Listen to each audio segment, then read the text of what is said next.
On a spring night, March 6, 2015, a woman by the name of Janie Santana would go to the Houston police station to report her son, 17-year-old Rudy Farias, as missing. The report states that Rudy was last seen walking his two dogs near Tadwell and Park Drive at 6:30 in the evening. Though the two dogs were recovered, there was no sign of Rudy. Though there was police and community searches, Rudy was never found, and the case eventually went cold and placed on the shelf until new information came to light. 2 years later, in 2017, Farina's mother, Janie, spoke to local news ABC 13, stating that she has been worried for her own safety since she always felt suspicious about her son's disappearance.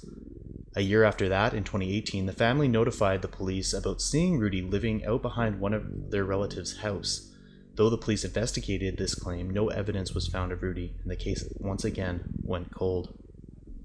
The case would remain cold for another 5 years, and what was discovered left investigators and an entire community in complete shock.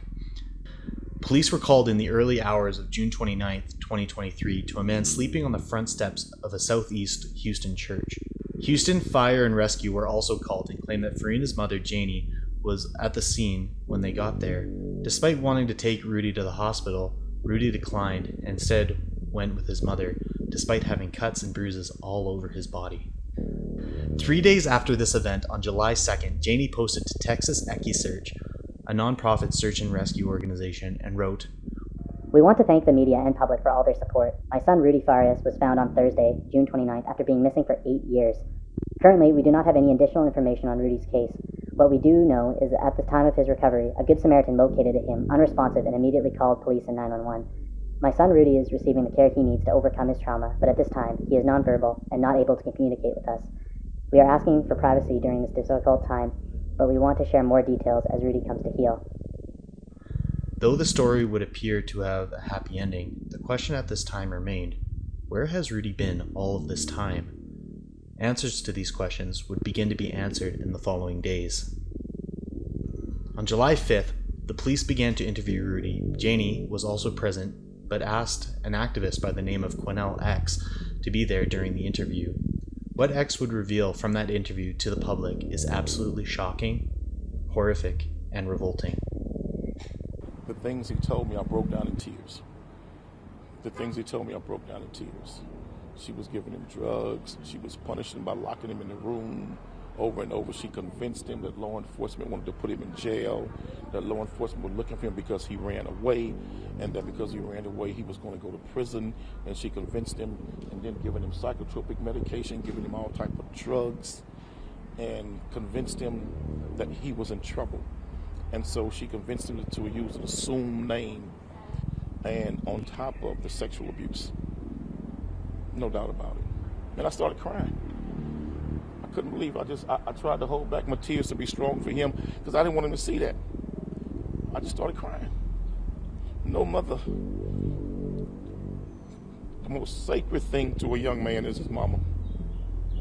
I don't know one man to tell you the most sacred thing to him is not his mama. But to hear what she did to her son, that's the damn devil. No, he ran away 8 years ago, but he came home 2 days later. And she convinced him to hide in the house. She convinced him to not reveal that he had been found. 2 days later, a lot of drugs, and this boy was abused big time with drugs, along with, I believe, the sexual abuse based on what he said to us. This boy's been mentally tortured and physically. It's awful what took place in the house. That was the house of hell, period. It is important to note here that the police at this time have not come forward to confirm X's statement, and that the investigation is still ongoing.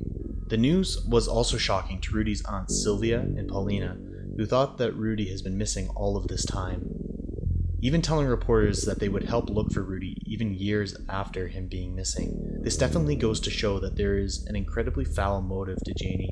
Even if half of what X has said is true, then this so-called mother needs to be locked away for the rest of her life.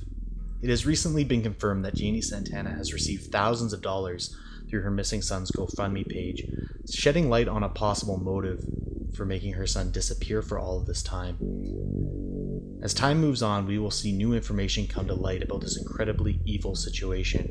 I will ask all of you to keep Rudy Farias in your prayers as he has lived the last 8 years in utter hell. Thank you for watching this video, and if you could leave a like, share, and subscribe, I would absolutely love it. This is also my first ever video, and I would love some feedback. And again, thank you for watching. Until next time.